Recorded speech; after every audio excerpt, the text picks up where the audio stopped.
আসসালামু আলাইকুম রহমতুল্লাহ। আজকে আমরা শিখব ভেস্টাস ল্যাটারালিস মাসলে কীভাবে ইঞ্জেকশন দিতে হয়। আইম ইঞ্জেকশন দেওয়ার জন্য আর্মে ডেন্ড্রন রিজন, বাটকে গ্লুটেল রিজন এবং থায়ে ভেস্টাস ল্যাটারালিস ভেরি কমন সাইট। ভেস্টাস ল্যাটারালিসে ইঞ্জেকশন দেওয়ার জন্য প্রথমে ফিউমারের গ্রেটার টোকেনটল লোকেট করতে হবে।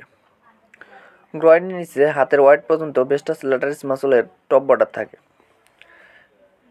নি থেকে হাতের ওয়াইড পর্যন্ত উপরে ভেস্টাস ল্যাটারালিস মাসল এর বটম বর্ডার থাকে এবং সাইড বর্ডার থাকে মিড এন্টেরিয়র থাই থেকে মিড লেটারাল থাই পর্যন্ত। এর মাঝ বরাবর হলো ইঞ্জেকশন দেওয়ার জন্য আইডিয়াল সাইট। ইঞ্জেকশন দেওয়ার জন্য মাসলটা চাপ দিয়ে ধরে নিডল পুশ করতে হবে। নিডল পুশ করার পূর্বে সিরিঞ্জটা ব্যাক টান দিতে হবে।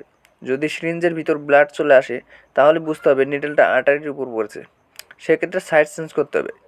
আর যদি সিরিঞ্জটা ব্যাক টান দেওয়ার পরে কোনো কিছু না আসে তাহলে বুঝতে হবে নিডল সঠিক জায়গায় আছে, ইঞ্জেকশন দিয়ে দিতে হবে।